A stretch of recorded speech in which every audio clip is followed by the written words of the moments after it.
તમારા બધાયના તરફથી મને હેપી હોલી. કૃપયા કરીને પાકા કલરથી પતંગ નો સગાવતા, કારણ કે ગુજરાતમાંથી છોકરા બધાય વાંધા ગાયબ થઈ ગયા છે. એના હિસાબે પોલ્યુશન વધી ગયું છે, ઓઝોનનું સ્તર ઉપર વહી ગયું છે.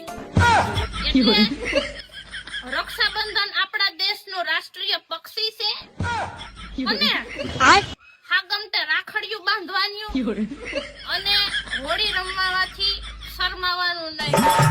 તમે હોળી રમવાથી શરમાવશો તો થોડુંક શરમાઈ લેવાનું, બહુ નહીં શરમાવાનું, કેટલું શરમાઈ લેવાનું.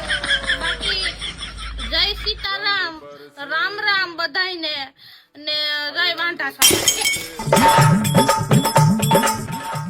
ક્યાં લઈ જાવ છો મને? તને સડી ગયું. કોણ મરી ગયું? ભીખો મરી ગયો. ભીખાનકારી વાગી.